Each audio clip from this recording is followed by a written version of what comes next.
మహిమ పొందమని యేసయ్య నామమున అడిగి వేడుకొంచున్నాం తండ్రి. దేవుని స్తోత్రం. మంచిది. 27వ కీర్తన చదివాం కదా, దాంట్లో ఉన్న ఒక మాట జ్ఞాపకం చేసుకుని కొద్ది సమయం దేవుని మాటలు విందాం. 27వ కీర్తన మన ఉత్తరపరిచిత్ర వాక్య భాగంలో స్తుతి ఆరాధన కీర్తన చదువుకున్నాం. దానిలో ఉండి 4వ వాక్యం చదువుదాం.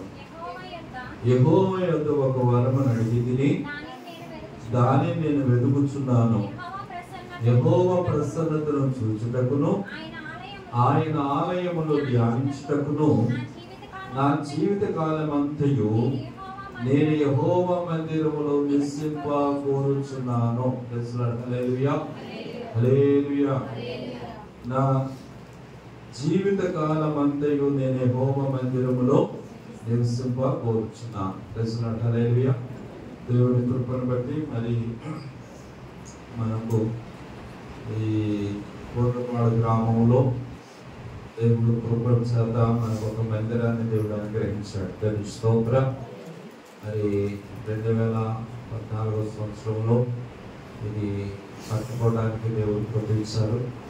ఆ దినం నుండి ఈ దినం వరకు మనం ఇక్కడ దేవుని ఆరాధన చేస్తూ ఉన్నాం. హల్లెలూయా. ఈ పరిచర్యలో ప్రభు కృప చూపిస్తూ అనేకులుగా కూడి ఆరాధన చేయడానికి దేవుడు కృప చూపించాడు. సంఘంలో ప్రతి బిడ్డను కూడా బలపరుస్తూ ఈ పరిచర్య ద్వారా దేవుడు కార్యాలు జరిగిస్తూ ఉన్నాడు. దేవుని స్తోత్రం. మరి ఇంతవరకు దేవుడు కాపాడాడు. ఆశంగా 7వ తారీఖు 7వ నెలలో మన చర్చి ప్రతిష్ట ఆరాధన అయితే మనము రోజును బట్టి కాదు కానీ మరొకసారి ఈ సంవత్సరం అన్నది మనకు అనుగ్రహించినందుకు ప్రభుని స్తుతిస్తూ మనందరూ కూడా ఈ పునరుద్ధాన దినం దేవుడు మనకి ఇచ్చిన మందిరాన్ని బట్టి అలాగే మీ పరిచర్యను బట్టి పెద్ద సహస్రాన్ని బట్టి ప్రభుకి మహిమ ఘనత ప్రభావం కలుగును గాక. ప్రభు చిత్తమైందే మనము మంచి అందరూ ఈ సంవత్సరము కట్టడానికి ప్రయత్నించేద్దాం. మరి ప్రార్థించండి. ఇప్పటి వరకు ఇక్కడైతే చక్కని ఆరాధన జరగడానికి దేవుడు కృప చూపించాడు. హల్లెలూయా. ఈ రోజు దీనిని ఆధారం చేసుకుని ఒక మాట నేను జ్ఞాపకం చేస్తాను. చదివిన వాక్యం 27వ కీర్తన 4వ వచనంలో కీర్తనకారుడు చక్కని మాట జ్ఞాపకం చేస్తున్నాడు. ఏమంటున్నాడంటే, యెహోవా యొద్ద ఒక వరము అడిగితిని. ఏంటి ఆ వరము అంటే చూడండి, దానిని వెతుకుచున్నాను. యెహోవా ప్రసన్నతయు చూచుటకును ఆయన ఆలయములు ధ్యానించుటకును నా జీవిత కాలమంతయు నేను యెహోవా మందిరములో నివసింప కోరుచున్నాను. హల్లెలూయా. దేవుని బిడ్డలారా, కీర్తనకారుడైన దావీదు రాజు, ఆయన చక్రవర్తిగా ఉన్నాడు. రాజు అయినప్పటికీ దేవుని మందిరములో నివసింప కోరుచున్నాను అంటున్నాడు. దేవుని స్తోత్రం. ఆయన అడుగుతున్న వరం ఏంటో చెప్పను. ఇక్కడ ఆయన అడుగుతున్న వరం ఏంటంట, యెహోవా ప్రసన్నతను చూచుటకును ఆయన ఆలయములో ధ్యానించుకోవడానికి ఆయన మందిరములో నివసించాలి అనే కోరిక. నివసించాలి, ఆయన మందిరములో నివసించాలని కోరుచున్నాను. అది ఆయన కోరిక. ఎప్పుడు జీవిత కాలం తన జీవితాంతం కూడా దేవుని మందిరంలోనే ఉండాలి అంటున్నాడు. స్తోత్రం. ఆయనకి రాజు కదా, గొప్ప గొప్ప ప్యాలెస్లు లేవా, కాబట్టి అధికారం లేదా, డబ్బుకి ఏమన్నా పొందవా, సుఖభోగాలు అనుభవించడానికి ఏమన్నా తక్కువ, ఇవేవి ఆయనను సంతోషపెట్టలేదు. కానీ ఆయన కోరిక ఏంటంటే ఏవో సంపాదించుకోవాలి, ఏదో చేయాలని కాదు. నా ఆశ నా దేవుని మందిరములో ఉండాలి. హల్లెలూయా. రాజు అయిన తర్వాత ఆయన ఆశపడింది ఏంటంటే దేవుని మందిరమే, దేవుని సన్నిధిలో నేను గడపాలని ఆయన ఆశపడ్డాడు. మరి ఈరోజు చాలా మంది దేవుని మందిరాన్ని నిర్లక్ష్యం చేస్తూ ఉన్నారు. ప్రభు సన్నిధిని నిర్లక్ష్యం చేస్తున్నారు. దేవుని బిడ్డ జ్ఞాపకం చేస్తున్న భక్తుడు రాజు అయినప్పటికీ ప్రభు మందిరంలో ఉన్నాడు. ఆయన కోరిక 122వ కీర్తనలో కూడా అంటాడు, ఏమంటాడంటే, నేను దేవుని మందిరమునకు వెళుదమని జనులు నాతో చెప్పినప్పుడు నేను సంతోషిస్తాను అంటాడు. దేవుని స్తోత్రం. ఆమేన్, హల్లెలూయా. కాబట్టి భక్తుడి యొక్క ఆశ అదే 23వ కీర్తన 6వ వచనంలో కూడా అంటాడు కదా, చిరకాలము నేను యెహోవా మందిరములో నివాసము చేసేదను. ప్రైజ్ లార్డ్, హల్లెలూయా. ఎన్ని తీర్మానాలు ఆయన జీవితంలో. ఇవే ఎందుకయ్యా మందిరం మందిరం మందిరం మందిరం. ఒక మాట జ్ఞాపకం చేస్తాం. దేవుని స్తోత్రం. మందిరము మందిరము అనేది ఈ గోడలు కట్టబడిన గోడలతో కట్టబడిన కట్టడము. పాత నిబంధన గ్రంథములో కట్టడం అయితే క్రొత్త నిబంధనలోకి వచ్చిన తర్వాత దేవుడు ఈ మందిరములో దేవుడు నివాసముగా కోరుకున్నట్లే. దేవుని స్తోత్రం. ఈరోజు దేవుని బిడ్డలను జ్ఞాపకం చేసుకొని మనలని ఒక దేవుడు ఒక మందిరముగా మార్చేస్తాడు. ప్రైజ్ లార్డ్, హల్లెలూయా.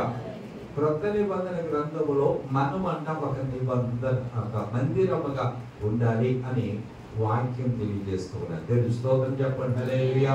మందిరం ఎందుకంటే దేవుని ఆరాధించడానికి, దేవుని ప్రసన్నతను చూడటానికి, ఆయన మందిరంలో ఆయన ధ్యానం చేయడానికి అని వాక్యంలో మనం చదువుకున్నాం. ప్రైజ్ లార్డ్, హల్లెలూయా.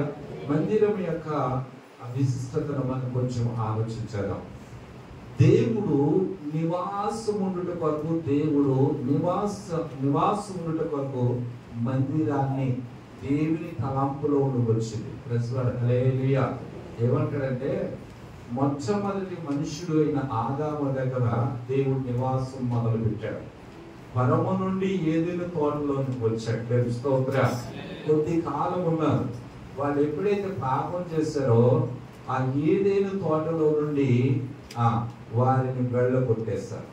ప్రైజ్ లార్డ్, హల్లెలూయా. ఆ తోటలో నుండి వెళ్ళిపోయిన తర్వాత దేవుడు మరలా మనుషుల మధ్యలోనికి రావాలి అని ఆశపడ్డాడు. పాపము దేవుని నివాసం చేయకుండా అడ్డు వచ్చేస్తుంది. అందుకని ఆ పరమాత్ముడు మరలా ఏం చేస్తాడంటే, ఇశ్రాయేలీయుల మధ్యలో నేను ఉండాలి, నా ప్రజల మధ్యలో అని వాళ్ళని కోరుకొని వారి మధ్య ఒక ప్రత్యక్ష గుడారముగా వారి మధ్యలో నివాసం చేశాడు. స్తోత్రం. కాబట్టి మందిరం అన్నది దేవుని యొక్క ఆలోచన.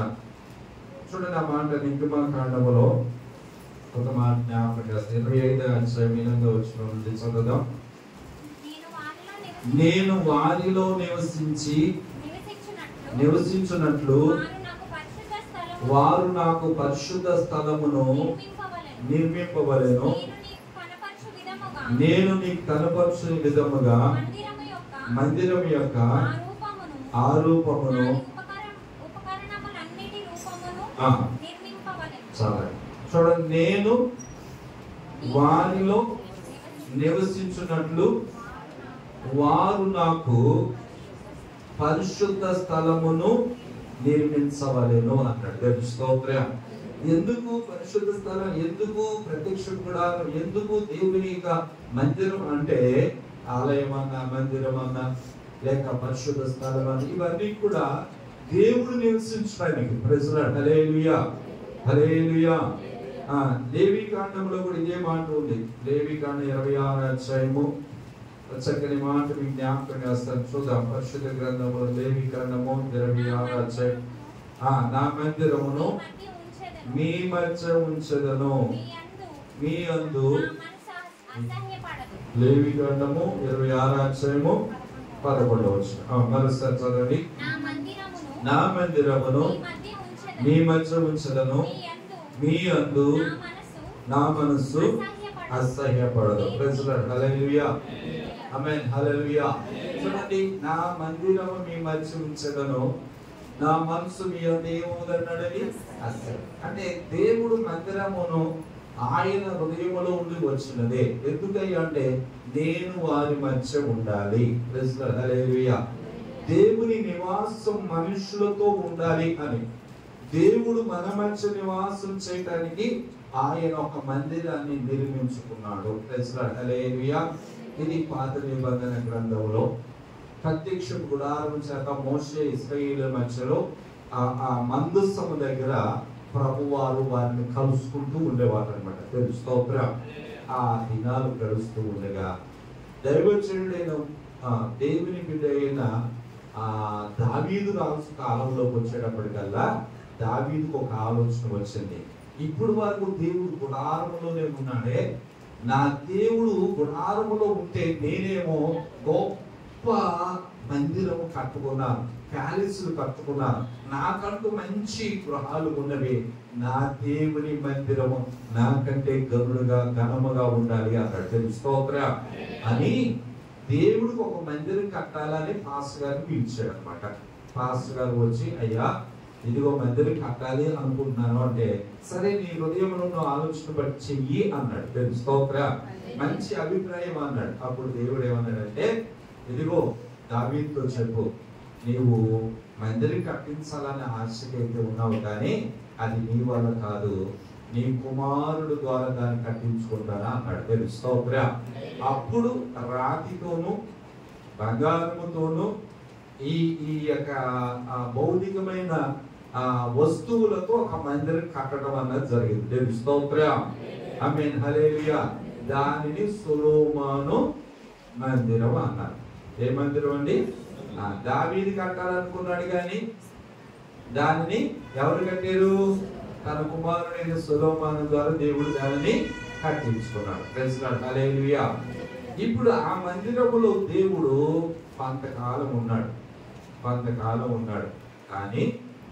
కానీ వాళ్ళు కూడా ఏమయ్యారంటే, పాపం చేయటం వలన దేవుడు ఏమనంటే, సొలొమోను నాయన నువ్వైతే మంచి మందిరం కట్టించావు కానీ నువ్వే నాకు దూరం అయ్యావు, నీ మనసే నా దగ్గర లేదు, నువ్వే లోకములో ఉన్న వాటి వైపు వెళుతున్నావు, విగ్రహాలను పూజిస్తున్నావు, ఎవరు ఏం చెప్తే అది చేస్తూ ఉన్నావు, మీ భార్యల మాట విని ఇదిగో రకరకాలైన దేవతలు నిలబెట్టుకున్నావు, నువ్వు లేనప్పుడు నీ మందిరం ఎందుకయ్యాని దానిని శత్రువుల చేతికి అప్పగించాడు. అందుకనే ఇర్మియా ఏమంటాడంటే, నేను నా మందిరమును విడిచిపెట్టాను అని దేవుడు అంటున్నాడు అన్నాడు. తెలుసు స్తోత్రం. మందిరాన్ని అంటే దేవుడు ఏం చేశాడండి? దేవుడు ఉండాల్సిన మందిరములు ఇప్పుడు దేవుడు లేడు, విడిచిపెట్టేశాడు. అది శత్రువుల చేతికి వెళ్ళిపోయింది. ఉండాలనుకున్న దేవుడు లేడు. ఆ తర్వాత ప్రభువారు మరలా ఏం చేశాడంటే, ఇప్పుడు నేను వారి మధ్యకు వెళ్ళాలని ఆయన శరీరము దాల్చి యేసయ్య ఒక మందిరముగా భూమి మీదకు వచ్చాడు. తెలుసు స్తోత్రం. ఆమేన్ హల్లెలూయా. ఆయనను కూడా సిలువ వేశారు, చంపివేశారు. చనిపోయి తిరిగి లేచిన యేసయ్య మరలా నేను భూమి మీద నా బిడ్డల మధ్యలో నేను నివాసం చేయాలని ఆత్మదేవుడు మన మధ్యకు వచ్చాడు. ఇప్పుడు ఆయన ఉండేది ఎక్కడంటే, కొరింథీయులకు రాసిన మొదటి పత్రిక 3వ అధ్యాయం 16వ వచనం, మీరు దేవుని ఆలయమై ఉన్నారనియు దేవుని ఆత్మ మీలో నివసించున్నదని మీరు ఎరుగరా? ఎవడైనను దేవుని ఆలయమును పాడు చేసిన యెడల దేవుడు వారిని పాడు చేయను. Praise lord. Hallelujah. Amen hallelujah. ఇప్పుడు చెప్పండి, దేవుడికి ఆలయం ఎవరు అంటే నీవు, నేను, మనమే. ఆమేన్ హల్లెలూయా. ఈ ఆలయము ద్వారా దేవునికి ఆరాధన జరగడానికి ఈ ఆలయాన్ని కట్టుకున్నాడు. తెలుసు స్తోత్రం. కొంతమంది ఏం చేస్తారంటే, గుళ్ళోకి రాగానే గడపకి అంటే వాళ్ళ ఉద్దేశం అంటే గుళ్ళో దేవుడు ఉన్నాడు అనుకుంటారు, గడప దండం పెడతా ఉంటారు, లేకపోతే ఇక్కడ దేవుడికో దండం పెడతా ఉంటారు. కాదు, దేవుడు ఉండేది ఎక్కడంటే నీ గుండెల్లోనే. Praise lord. హల్లెలూయా. నీ హృదయములోనే. పాత నిబంధన గ్రంథములోనేమో దేవాలయములో దేవుడు రాతితోను కట్టడాలతో కట్టబడిన దేవాలయములో ఆయన ప్రసన్నత ఉన్నది. క్రొత్త నిబంధనలో దేవాలయాలు కాదు, ఆయన ఉండాలనుకున్నది ఎక్కడో తెలుసా? నీలో ఉండాలనుకున్నాడు. దేవుని స్తోత్రం. ఆమేన్ హల్లెలూయా. దేవుడు ఉండే స్థలం ఎక్కడో తెలుసా? నీ గుండెలోనే. నువ్వే దేవుని ఆలయం, మనమే దేవుని మందిరం. మనము దేవునికి ఒక మందిరముగా ఉండాలని, పరిశుద్ధ స్థలముగా ఉండాలని, దేవుని ఆరాధన చేసే స్థలముగా ఉండాలని, దేవుని గణపరిచే బిడ్డగా నీవు ఉండాలని, దేవుడు నీలో నివాసం చేయడానికి నిన్ను ఒక మందిరముగా చేసుకున్నాడు. దేవుని స్తోత్రం. ఆమేన్. హల్లెలూయా. ఇది గుర్తుపెట్టుకో, ఈ మందిరము ఇక్కడే ఉంటది. నీవు ప్రతి స్థలములో దేవునికి ఒక మందిరముగా కనబడటం కొరకు దేవుడు నిన్ను ఏర్పాటు చేసుకున్నాడు. అన్యుల మధ్యలో, దేవుని ఎరిగిన ప్రజల మధ్యలో, ప్రతి చోట క్రీస్తుకు ఒక సాక్షిగా దేవుని చూపించే ఒక మందిరముగా, దేవునిని లోకానికి చూపించగలిగిన ఒక దైవికమైన బిడ్డగా, ఆత్మ సంబంధమైన ఒక మందిరముగా దేవుడు నిన్ను ఉంచాడు. దేవుని స్తోత్రం. పరమందు ఉన్న నివాసం చేసే దేవుడు. బైబిల్ ఏమంటుందంటే, యెషయా గ్రంథం 57:15 నుండి మనం చదివితే అక్కడ అంటాడు, మహాగణుడు మహోన్నతుడు పరిశుద్ధుడు నిత్య నివాసి మహాగణుడు మహోన్నతుడు పరిశుద్ధుడు నిత్య నివాసి ఉన్నత పరిశుద్ధ స్థలములలో నివాసించువాడు పరిశుద్ధుడు. ఉన్నత పరిశుద్ధ స్థలములలో నివాసించువాడు పరిశుద్ధుడు. అయినను నలిగిన వినయము దీన మనస్సులో నివసించును జీవించును. అయినను నలిగిన వినయము దీన మనస్సులో నివసించును జీవించును. మహాగణుడు మహోన్నతుడు పరిశుద్ధుడు నిత్య నివాసి. హల్లెలూయా. హల్లెలూయా. మహాగణుడు మహోన్నతుడు పరిశుద్ధుడు నిత్య నివాసి అయిన దేవుడు. ఆయన ఎవరో తెలుసా? మహాగణుడైన దేవుడు, మహోన్నతుడైన దేవుడు, నిత్య నివాసి అయిన దేవుడు, పరిశుద్ధుడైన దేవుడు. ఎవరు ఆయన సమీపించలేరు, ఎవరు ఆయన తాగలేరు, ఎవరు ఆయన దగ్గరికి వెళ్ళలేరు. అంత గొప్ప దేవుడు, అంత మహోన్నతుడైన దేవుడు, పరిశుద్ధ స్థలములో నివసించదగిన వాడు. దేవుని స్తోత్రం. ఆమేన్. హల్లెలూయా. వాక్యం అంటుంది, సమీపించరాని తేజస్సుతో ఆయన ఒక్కడే అమరత్వము కలిగిన వాడు. దేవుని స్తోత్రం. ఆమేన్. హల్లెలూయా. సమీపించరాని తేజస్సుతో నింపబడిన దేవుడు, ఆయన ఎవరు సమీపించలేరు. మరి అటువంటి దేవుడు, అటువంటి కృపగలవాడు, అటువంటి మహోన్నతుడైన పరిశుద్ధుడు ఎక్కడికి వచ్చాడో తెలుసా? నలిగిన హృదయం దగ్గరకు, విరిగిన మనసు దగ్గరకు.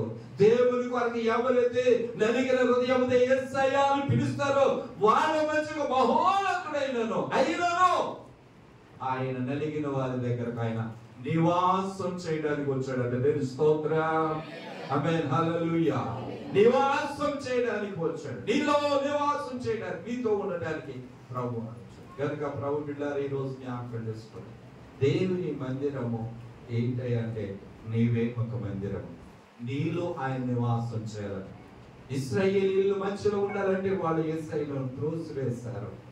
ఆయన అక్కడ ఉండలేకపోయాడు. అప్పుడు అనుకున్నాడు, మరలా నేను వాళ్ళ మంచికి వెళ్ళాలని. పరమందున్న దేవుడు భూమి మీదకి నరావతారిగా వచ్చాడు, ఆయన సిలువేశాడు. అయితే మరలా ప్రభు వారు పరిశుద్ధాత్మ దేవుడు మన మధ్య సంచరిస్తూ ఉన్నాడు. ఎందుకు మందిరం అంటే ఆయన మనలో నివాసము.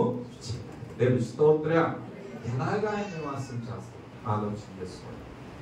ఈ మందిరం ఎందుకు అంటే, దేవుని బిడ్డలు ఒకటే రెండు మాటలు మీరు ఆలోచన చేస్తాం. మందిరంలో ఉన్న దానిని బట్టి ఒక మాట మీకు జ్ఞాపకం చేస్తాను. చూద్దాం, ఒక మాట మీకు జ్ఞాపకం చేస్తాను.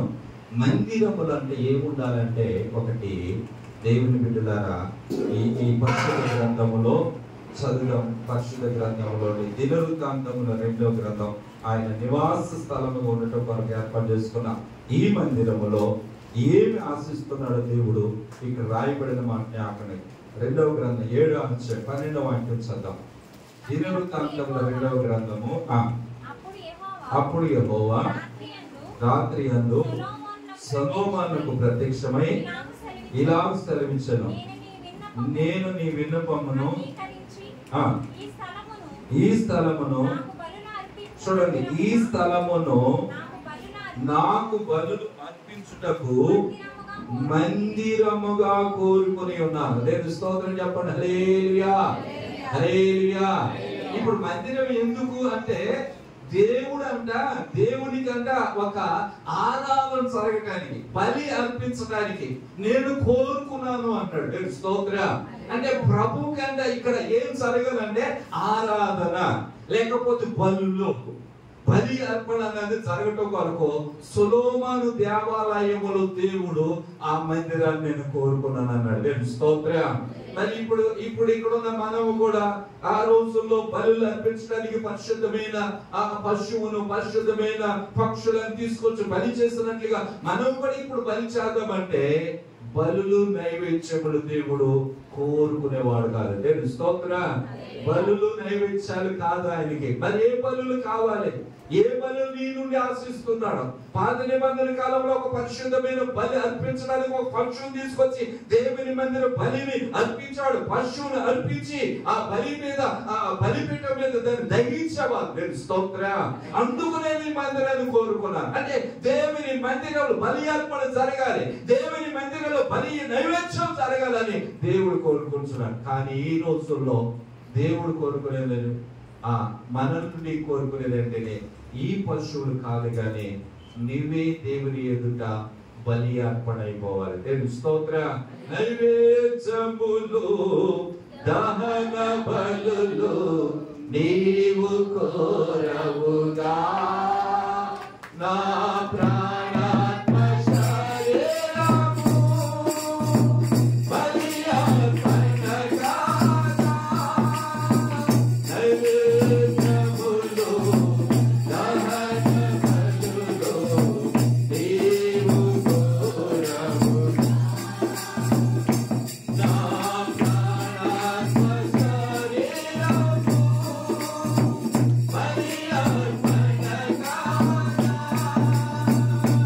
నా జీవ బలులు, స్తోత్ర బలులుగా మారిపోయిరి, నా జీవ బలులు, స్తోత్ర బలులుగా మారిపోయిరి.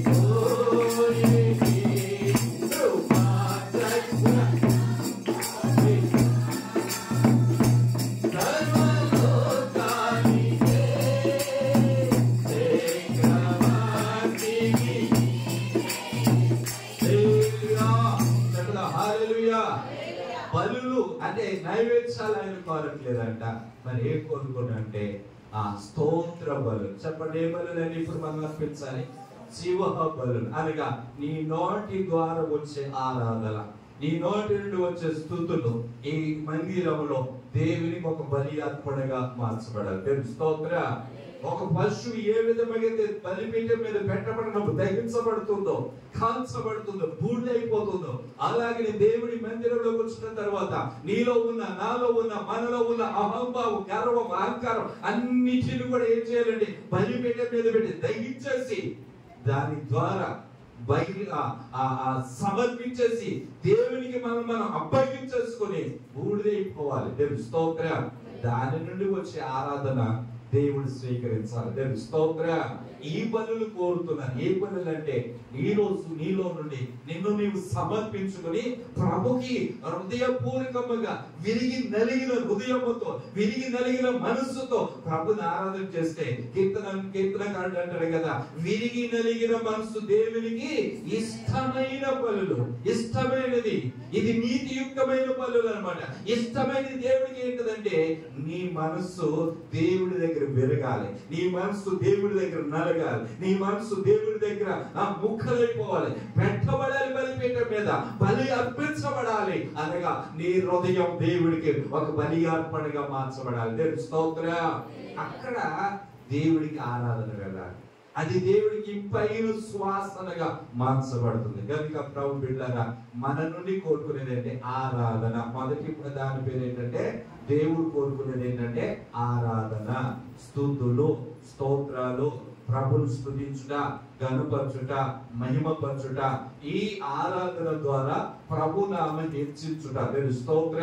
వీటిని ఏమంటారంటే స్తోత్ర బలులు. ఏమండి? స్తోత్ర బలులు అర్పించాలి, స్తోత్ర బలులు అర్పించాలి.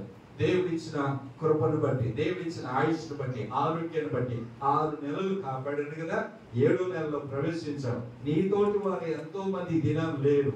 దేవుడు నీకు ఆయన కృప ఇచ్చాడు, ఆయుష్ ఇచ్చాడు. ప్రభువా నీకు స్తోత్రం అని చెప్పి ఆయన ఆరాధించే వారికి ఉండాలి, ఆయన గణపరిచే వారికి ఉండాలి, ఆయన నామాన్ని హెచ్చించే వారికి ఉండాలి, ప్రభుని మహిమపరచాలి. దేవుడు స్తోత్రం చెప్తా. హల్లెలూయా. సింహ బలులు అర్పించాలంట. ఏ బలులండి?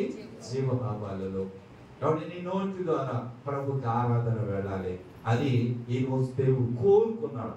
ఈ మందిరంలో దేవుడు కోరుకునేదంటే బలులను కోరుకున్నాడు. నేను త్వరగా 2 మాటలు జ్ఞాపకం చేస్తాను, సమయం మన సాక్రమెంట్ ఉంది కనుక. యెషయా గ్రంథంలో కూడా ఇంకొక మాట కొరకు మనం ముందుకు వెళ్దాం. యెషయా గ్రంథంలో నుండి పరిశుద్ధ గ్రంథంలో చదువుదాం. చూడండి, యెషయా గ్రంథం 56వ అధ్యాయంలో 56:7 చదువు. నా ప్రార్థన మందిరము వారిని ఆనందింపచేసేదను, నా బలిపీఠం మీద వారు అర్పించు దహన బలులను నాకు అంగీకారములగును, నా మందిరము సమస్త జనులకు ప్రార్థన మందిరము అనబడదు. హల్లెలూయా.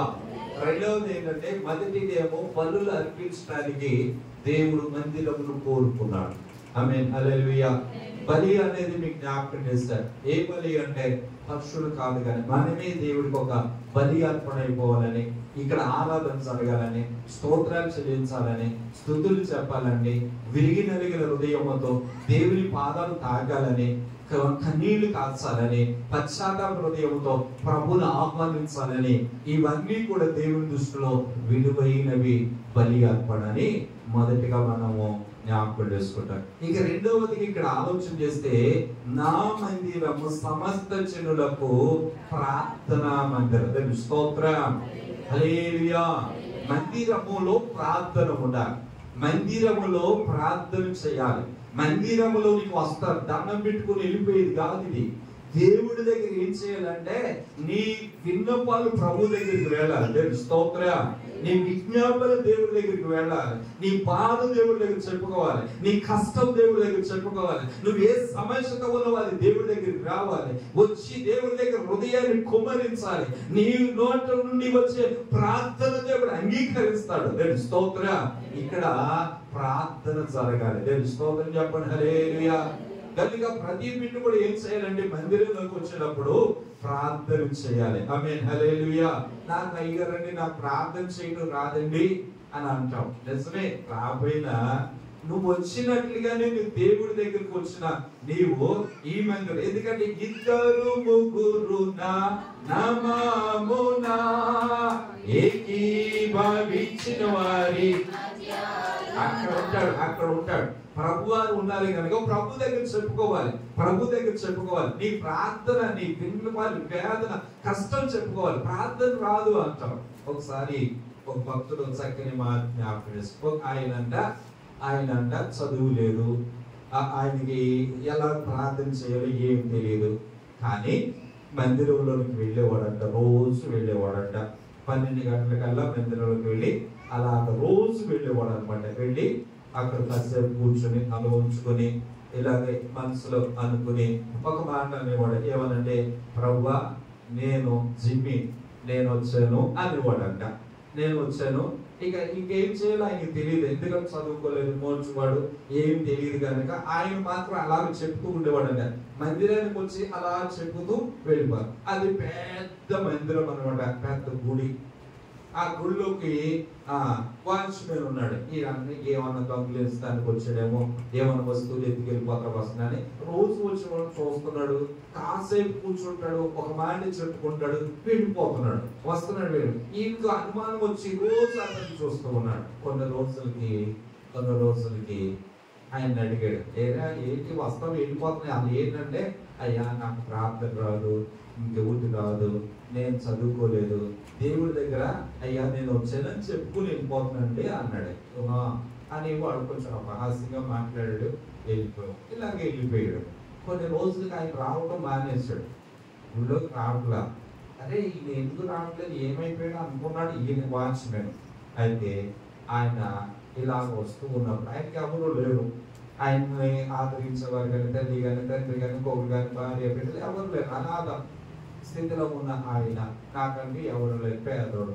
అందుకని ఆయన ఒక రోజు వస్తూ ఉంటే ఒక యాక్సిడెంట్ అయ్యి ఆయన హాస్పిటల్లో పెట్టాడు. ఇక మామూలుగా హాస్పిటల్లో ఉంటారు కదా, ఏదో ట్రీట్మెంట్ ఏదో చేస్తున్నారు కానీ ఎవరంతా పట్టించుకున్నప్పుడు ఆ పక్కన ఉన్న వాళ్ళకైతే పలహారాలు లేకపోతే పూలు లేకపోతే ఫలాలు ఇవి తీసుకొస్తారు. కానీ ఈయనకి ఎవరూ పలకరించేవాళ్ళు. కానీ ఈయన దగ్గర కనుక మధ్యాహ్నం పూట ఒక ఆయన వచ్చి ఆయన పక్కనే కూర్చుంటుండేవాడు. అంటే తెలుస్తోందిరా, ఆయన పక్కన కూర్చుని జిమి నేను యేసును అన్నాడట. ప్రజలు హల్లెలూయా. అంతేగాని ఆయన సంతోషం అయిపోయింది. ఆయన సంతోషం. ఎవరు ప్రభు, నువ్వు రోజు వస్తున్నావు కదా మందిరానికి, నీవు రోజు మందిరానికి వచ్చినప్పుడు నా దగ్గర చెప్పుకోవడానికి వచ్చాను, నువ్వు రావట్లేదని నేనే నీ దగ్గరికి వచ్చాను అన్నాడు. ప్రజలు హల్లెలూయా, హల్లెలూయా.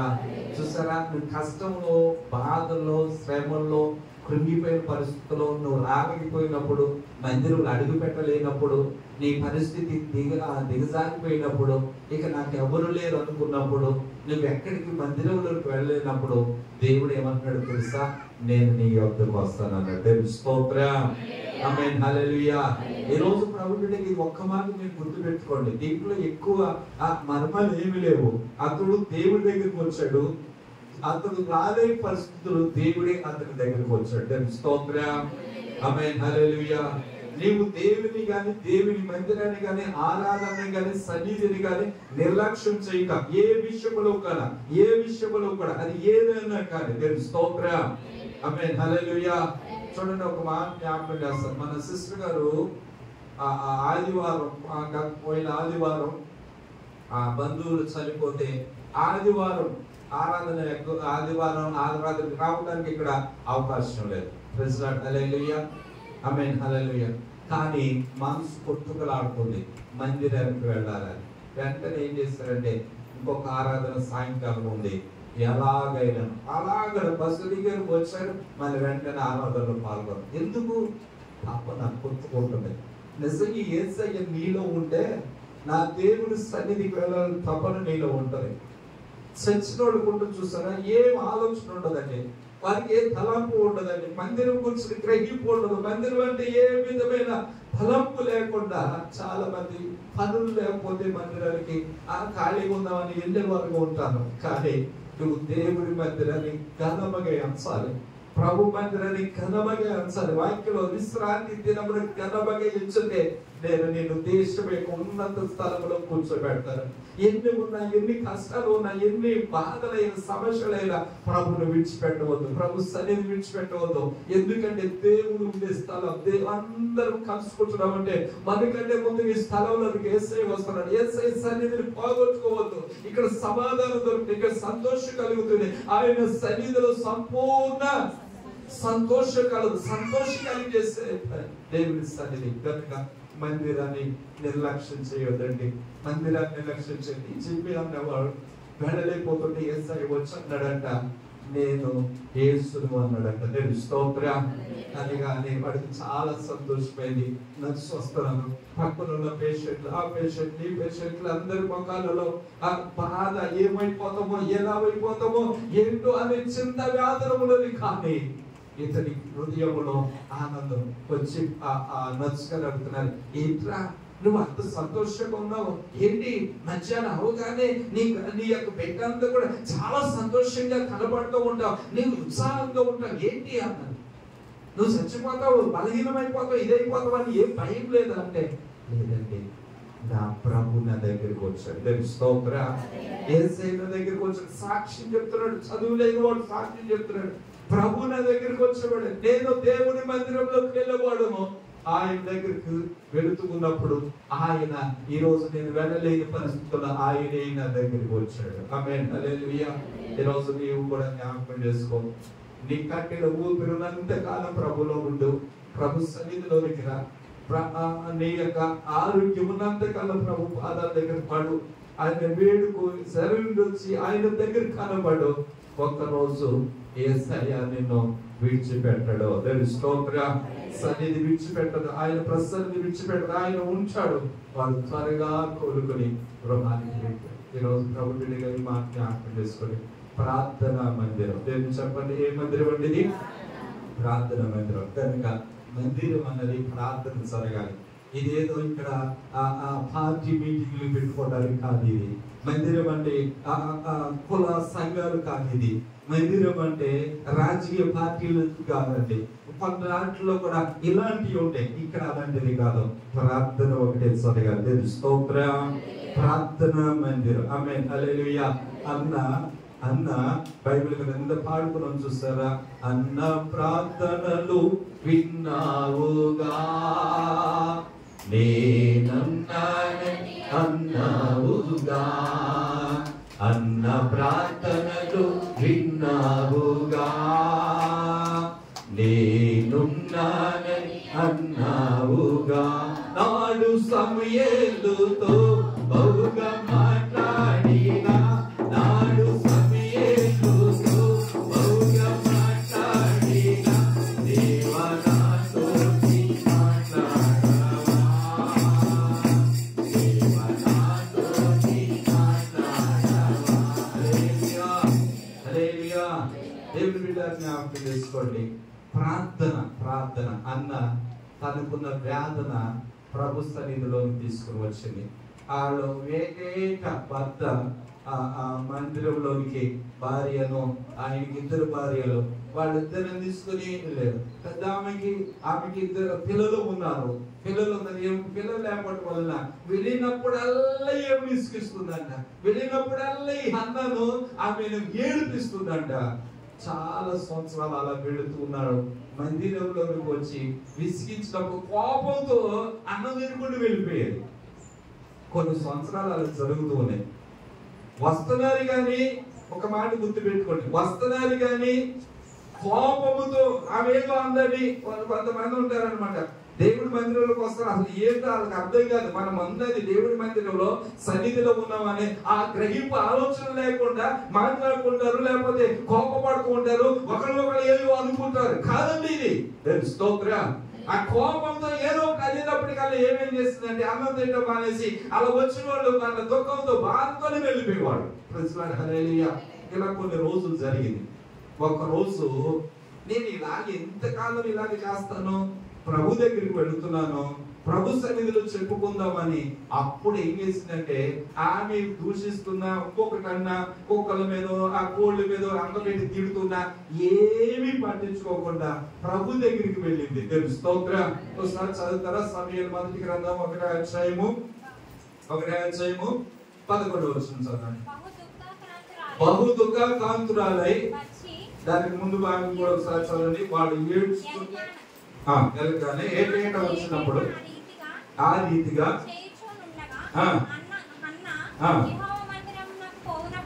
పోవునప్పుడల్లా అది ఆమెకి ఏం చేస్తుందంట? కోపం పుట్టిస్తుంది కనుక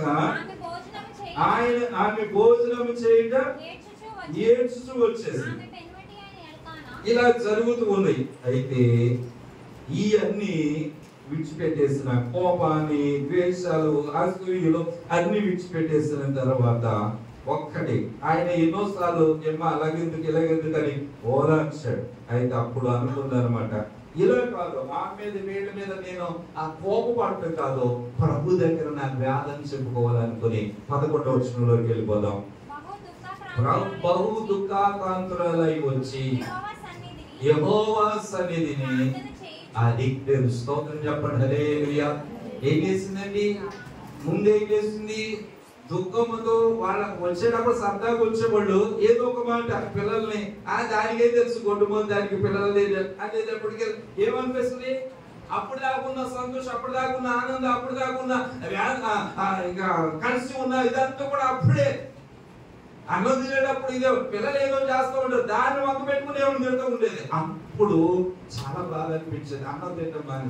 అలా వచ్చిన వాళ్ళు దుఃఖంతో వెళ్ళిపోయేవాడు. ప్రజలు అలాంటి పరిస్థితుల్లో ఒక్కరోజు మాత్రం అలా కాదు, మందిరంలోకి వచ్చాను, ప్రభు దగ్గర చెప్పుకుందాం, ఇది ప్రార్థనా మందిరం. హల్లెలూయా. ప్రార్థన వినే దేవుడు ఉన్నాడు అనుకుంది, వచ్చింది, మొదలు పెట్టడం మొదలు పెట్టింది, చెప్పుకుంటూ 11వ వచనం చదువుదాం.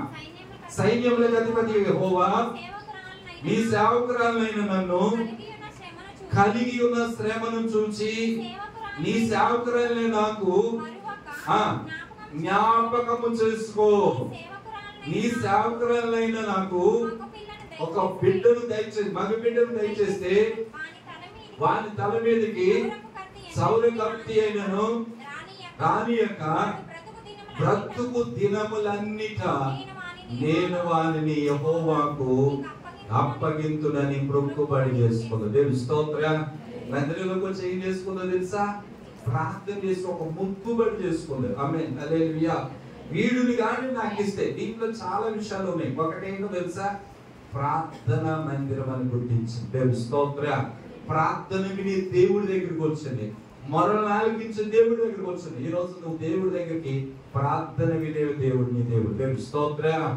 దేవుని వాక్యంలో రాయబడిన మాట ఏంటో 68వ కీర్తనలు అనుకుంటా అంటాడు కదా, దిక్కులేని దరిద్రుల ప్రార్థన నిరాకరింపక వారి ప్రార్థన వైపు ఆయన తిరిగి ఉన్నాడు అంటాడు. దేవుని స్తోత్రం. ఏమంటే వాళ్ళ ప్రార్థన వైపు ఆయన ఏం చేస్తాడండి? తిరిగి ఉన్నాడు అని చక్కని వాక్యంలో రాయబడి ఉంటుంది. చూడండి ఆ మాట.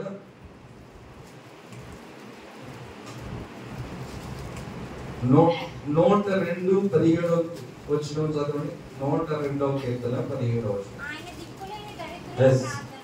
దిక్కులేని దరిద్రుల ప్రార్థన నిరాకరింపక వారి ప్రార్థన వైపు తిరిగి ఉన్నాడు. యెహోవాను సేవించడానికి జనములను రాజ్యములో కూర్చబడినప్పుడు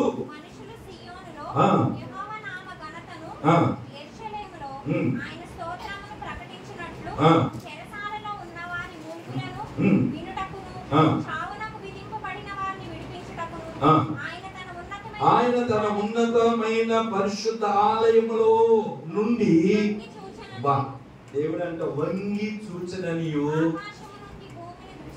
దేవుని స్తోత్రం చెప్పండి. హల్లెలూయా. దేవుడు దృష్టిస్తూ ఉన్నాడు. చూస్తానండి ఇక్కడ ఏమంటాడంటే, దిక్కులేని దరిద్రుల ప్రార్థన మానక ఏం చేస్తాడంటే ఆయన అంగీకరిస్తారు. నిరాకరించేవాడు కాదు, త్రోసివేసేవాడు కాదు. వెళ్ళి కన్నీళ్ళు కాల్చింది, ఏడ్చింది, చెప్పుకుంది, బాధంతా చెప్పుకుంది, ప్రభు దగ్గరకు వచ్చి. దేవుని స్తోత్రం. ఒక్క చక్కని మాట ఏమంటే ఆమె ప్రభు దగ్గరకు వెళ్ళింది. దేవుడే నా సమస్య తీర్చగలరు, ఎవ్వరూ తీర్చలేరు. ఈ రోజు ప్రభు దగ్గరకు వచ్చి లేవు, ప్రార్థన మందిరం ఇది, ప్రభు దగ్గర చెప్పుకో. 2 ఆయన ఏం చేస్తుందంటే తన సమస్య ఏదో ఖచ్చితంగా చెప్పుకుంది. అయ్యా ఇదిగో నాకు ఇంత ఉంది, దీనికి ఒక కుమారుని కనిపిస్తే ఆ కుమారుడు నాకు కావాల్సిన కొడుకే కావాలి. తెలుసు స్తోత్రం. ఆమె 2 ఆలోచనలు ఉంది. ఒకటేమో తన నిండు పోగొట్టుకోవడానికి, తెలుసు స్తోత్రం. రెండోది ఏంటంటే దేవుని మందిరములో ఆరాధన జరగటానికి అక్కడ ఉన్నవారు దేవునికి అయిష్టమైన పనులు చేస్తూ ఉన్నారు.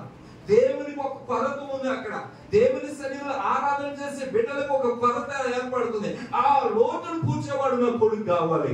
స్తోత్రం.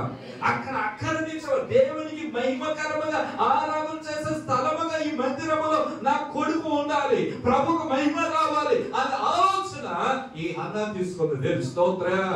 ఈ రోజు మందిరానికి వచ్చినప్పుడు నీ ద్వారా, నీ బిడ్డల ద్వారా, నీ కుటుంబం ద్వారా నా దేవుని అక్కడ ఏదైతే ఉన్నదో అక్కడ దేవునికి కలవాల్సిన మహిమ ఘనత కలగడానికి మేలు భాగం తీసుకుంటారని ఎవరైతే ఈ అన్న లాంటి గుణం కలిగి ఉంటారో నిజంగా వారి కుటుంబాలను దేవుడు దీవిస్తాడు. దేవుని స్తోత్రం. ఆమేన్ హల్లెలూయా. అది గ్రహించింది ఆమె గ్రహించి కొడుకునేమో అంటే అర్థం ఏంటంటే ఎవరెవరు వస్తే సరిపోద్ది కాదు కొడుకునేమో, ఎందుకంటే యాజకుడు అవ్వాలి. స్తోత్రం. అక్కడేమో ఏలి కుమారులు పాపంలో ఉంటే ఆ పాప నిర్మూలన చేసే వ్యక్తిగా నా కొడుకు ఉండాలి. ఆమేన్ హల్లెలూయా.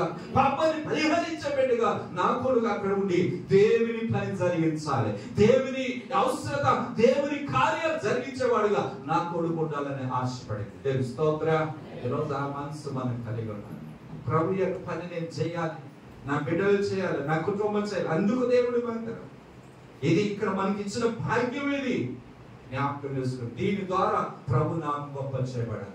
దేవుని అవసరత ఏముందో, మందిరంలో ఏ అవసరత ఉందో అవసరత తీర్చాలని ఆశ ఎందుకు ఉండకూడదు? స్తోత్ర. ఒక వాయిద్యాలు వాయించేవాడిగా, ఆరాధన చేసేవాడిగా, ప్రభు పని చేసేవాడిగా, ప్రభు కొరకు ఈ ప్రయాస నేను చేసుకున్న నా బాధ్యత, నా బిడ్డల ద్వారా ఈ పని నేను చేయబోయే నా పిల్లల ద్వారా జరిగించాలని మనలో ప్రతి ఒక్కరు కూడా ఈ భారాన్ని భుజాల మీద ఎత్తుకోవాలి. స్తోత్ర. ఆమేన్ హల్లెలూయా. కనుక ప్రార్థన ఆమె అనుకున్నది, నాకు కొడుకు నీవు నాయన అంది. రెండవది ఆమె ఏం చేసిందంటే, నువ్వు కానీ నాకు ఇస్తే నా స్వార్థం కాదు, నీకే అప్పగిస్తా. ఆమేన్ హల్లెలూయా. ప్రభుకి అప్పగించేసిందండి. ప్రభుకి ఇస్తాను తీర్మానం చేసుకుంది, మొక్కుబడి చేసుకుంది. ఆఖరిగా కొడుకును పొందుకున్న తర్వాత పొందుకునేదాకా ఒక మొక్కుబడి చేస్తాం. పొందుకున్నాక ఎలా ఉండదు మంది, పొందుకునేదాకా ఒకటి. తర్వాత కొంతమంది ఉంటాడు, దావి భక్తుడైనా ఈయన అంటాడు, ఎవరు యెషయా క్షమించని యాకోబు అంటాడు, దేవా నువ్వు నన్ను ఆశ్రయిస్తే కానీ నేను నిన్ను, చెప్పండి, నువ్వు నన్ను ఆశ్రయిస్తే కానీ నేను నిన్ను అంటే ఆశ్రయిస్తున్నాక ఏం చేస్తా? అదేనా మనం చేసేది? ఆశీర్వాదం కావాలి ప్రభు, ఆశీర్వించే వరకు నేను విడిచిపెట్టాం. ఆశీర్వాదం రాగానే, ఉద్యోగం రాగానే, ఇంకొకటి రాగానే, స్థితి మారిగానే, పరిస్థితులు మారిగానే, కాస్త 5 ఏళ్ళు నోట్లోకి వెళ్ళగానే దేవుడు మర్చిపోయిన రకాలు ఎంతమంది లేరు? ప్రశ్న కలిగి అప్పుడేమో ఇంకోదానికి రాలేదు, వచ్చే మందిరానికి. ఇప్పుడేమో రాలేదంటే బిజీ అండి. ఏంటంటే ప్రార్థనకి వెళ్ళడానికి, మందిరానికి వెళ్ళడానికి బిజీ అండి అంటావంటే జ్ఞాపకం చేసుకో, ఈ బిజీ జీవితంలో సాతాను గడుపు నిన్ను ఎలా వాడుకున్నాడు గుర్తు పెట్టుకో. దేవుడి దగ్గర తీర్మానం చేసుకున్నా, నీవు మృక్కుబడి చెల్లించు అనుకుంది, నా దేవుడికి ఇచ్చేస్తాను. మర్చిపోలా, దేవుడిని మర్చిపోలా, దేవుడికి సమర్పించు. దేవుడి బిడ్డలారా ఒక తీర్మానం. ఆమె అన్న అలాంటి హృదయంతో దేవుడి దగ్గర ఉంది. నిజంగా ఆమె కన్నీళ్ళని దేవుడు చూస్తాడు. ఒక చక్కని మాట చదువుదాం చూడండి. ఈ ఒక్క అధ్యాయములో అన్న ప్రార్థన చూడండి. వచ్చినప్పుడు దుఃఖముతో వచ్చింది, ఆ ప్రార్థన చేస్తుంది. ఇలా ప్రార్థన చేస్తుంటే ఏం చేస్తాడంటే ఆమె మనసులో ఆమె యొక్క నోటిని కనిపెట్టాడంట. తర్వాత ఏలయనగా చెప్పుకుంటుంది, ఆమె పెదవులు మాత్రము కదులుతుంది. అప్పుడు ఆయన అనుకున్నాడు, మధురాలు అనుకున్నాడు, అది అనుకున్నాడు, ఇది అనుకున్నాడు. అప్పుడు ఆమె చెప్పింది, అయ్యా 15వ వచనం, అయ్యా నా హృదయము నా ఆత్మను దేవుని సన్నిధిలో కొమ్మరించుచున్నాను. దేవుని స్తోత్రం. హల్లెలూయా. అప్పుడు దేవుని వాక్యం ఏమంటుందంటే, ఏలి అమ్మా నీవు క్షేమముగా వెళ్ళు. Praise the lord. హల్లెలూయా. ఈ నెల మీకు అందరికి క్షేమం కలుగును గాక. అమ్మా నువ్వు చేసిన ప్రార్థన దేవుడు విన్నాడు, నీకు క్షేమం కలుగును గాక. తల్లి నువ్వు చేసిన ప్రార్థన దేవుడు విన్నాడు, నీకు క్షేమం కలుగును గాక. అలా మీరు చేసిన ప్రార్థన దేవుడు విన్నాడు, మీకు క్షేమం కలుగును గాక అని ఆ భక్తుడు అన్నాడు. నిజమే, ఈ రోజు నువ్వు ప్రార్థనలన్నిటికీ క్షేమం కలుగును గాక. నీ విన్నపాలు విజ్ఞాపనలన్నీ కూడా అంగీకరించబడును గాక. నువ్వు హృదయం దేవుని దగ్గర కుమ్మరించిన దాన్ని బట్టి దేవుడు నీకు ప్రతిఫలమునిచ్చును గాక అని ప్రార్థన చేయగానే దేవుడు ఆ రోజు ఇంటికి వెళ్ళిపోయింది. నిజంగా దేవుడు ఆమెను జ్ఞాపకము చేసుకుని వచ్చినప్పుడేమో దుఃఖంతో వచ్చింది. బైబిల్లో రాయబడింది, వెళ్ళేటప్పుడు ఆ రోజు నుండి దుఃఖ మానేను. స్తోత్రం. ఎందుకని? దేవుడి దగ్గర చెప్పేసుకున్నా, బాధ చెప్పేసుకున్నా, కష్టం చెప్పుకున్నా, నా భారం యేసయ్య మీద వేస్తాను. స్తోత్రం. ఇంకా నేను ఎందుకు చింతపడాలి, నేను ఎందుకు వేదన పడాలి? ప్రభు చూస్తాడు, ప్రభు చేస్తాడు. మనసులో నెమ్మది వచ్చేసింది, సంతోషముతో వెళ్ళింది. దేవుడి స్తోత్రం. ఈరోజు ఎలా వచ్చావు కానీ ప్రభు దగ్గర నుండి వెళ్ళేటప్పుడు నీవు సంతోషంతో వెళ్ళుదువు గాక. దేవుడు నీ ప్రార్థన ఆలకించును గాక. ఆమేన్. హల్లెలూయా. కాబట్టి ఒకటి బలులు అర్పించాలి, రెండవది ఏం చేయాలో తెలుసా? ప్రార్థన చేయాలి. ప్రార్థన చేయాలి. ప్రార్థించిన అనేక మంది బిడ్డల జీవితాల్లో గొప్ప కార్యాలు బైబిల్ గ్రంథంలో మనము ధ్యానిస్తూ వచ్చాం, ఎన్నోసార్లు వింటూ ఉన్నాం. ఈ రోజు కూడా ప్రార్థన మందిరముని మందిరం ఉండాలి, ఇక్కడ ఎప్పుడు ప్రార్థన జరగాలి. ఇక మూడవదిగా మందిరము తృప్తినిచ్చేది. దేవుని స్తోత్రం చెప్పండి. హల్లెలూయా. ఎవరి నేను తృప్తిపరిచేది ఎక్కడో తెలుసా? దేవుని మందిరములోనే. ఆమేన్. హల్లెలూయా. దేవుని మందిరంలోనే తృప్తి కలుగ చేస్తుంది అన్నమాట. అందుకని ఒక వచ్చినమే చదువుదాం చూడండి. 65వ కీర్తన 4వ వాక్యం చదవండి. నీ ఆవరణములో నివసించున్నట్లు నీవు ఏర్పరచుకున్నవాడు చేర్చుకున్నవాడు ధన్యుడు. నీ పరిశుద్ధ ఆలయము చేత నీ మందిరములో మేలు చేత. ఆహా, దేవుని మందిరంలో ఏముందో తెలుసండి? మేలు, తృప్తి ఉన్నది. దేవుని స్తోత్రం. మేలుతో నీ హృదయమును తృప్తి పరుస్తారంట. Praise lord. హల్లెలూయా. దీనికి నిర్వచనం చాలా ఉన్నాయి, కానీ దేవుని బిడ్డలారా, యేసు ప్రభు వారి దగ్గరికి ఒక చాలా మంది జనసమూహాలు వచ్చినప్పుడు యేసయ్య వాళ్ళ దగ్గర ఆహారం లేకపోతే యేసయ్య అన్నాడు, మీ దగ్గర ఏమున్నాయంటే 5 రొట్టెలు 2 చేపలు. వాటిని విరిచి వాళ్ళు కొట్టించి తిని తృప్తి పొందారంట. దేవుని స్తోత్రం. తిని ఎంత తృప్తి ఇస్తాడో. యేసయ్య దగ్గరికి వస్తే నీకు తృప్తి కలుగుతుంది. ఆయన వాక్యం ఏమంటుందంటే, నా ఉపకారం తెలుసుకుని తృప్తి పరచబడుదురుగాక. ఆమేన్. హల్లెలూయా. దేవుడు ఉపకారం చేసేవాడు, మేలు చేస్తాడు, తృప్తి ఇస్తాడు. ఈ కృపను ఈ రోజు మనందరికీ ప్రభువుని గ్రహించి నడిపించును గాక. కలవచ్చండి. చిన్న ప్రార్థన చేసుకుందాం. ప్రార్థన చేసుకుందాం. సమయానుకూలతను బట్టి మనం కొద్ది మాటలు విన్నాం, కానీ ఈ రోజు విన్న మాటలు తలంచుకొని దేవుని మందిరము నీ కొరకు, దేవుడు దిగి వచ్చిన స్థలం, దేవుడు కోరుకున్న స్థలం, దేవుని సన్నిధి ఉన్న స్థలం. ప్రార్థన చేసుకుందాం. ఈ రోజు ప్రభు సన్నిధికి వచ్చిన ప్రియ బిడ్డ ప్రార్థనలో